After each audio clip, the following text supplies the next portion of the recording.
Hello guys, we are going to learn HTML and CSS in this series. We will go through every aspect of HTML to get you excited about coding. Watch for more incoming videos and keep learning.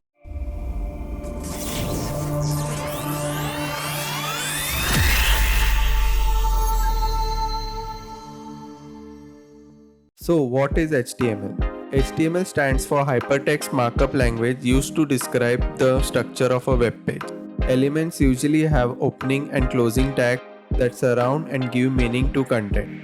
The hypertext part of HTML comes from the early days of the web and its original use case. The latest version of HTML is HTML5. In this HTML and CSS series, we will learn about each element and tags, different softwares, etc. This series is just to get you excited with HTML and CSS. More advanced lessons are also available if you want to dive deep into the coding world with me. Join my communication channels for all the updates. The links are in the description below. Thanks for watching.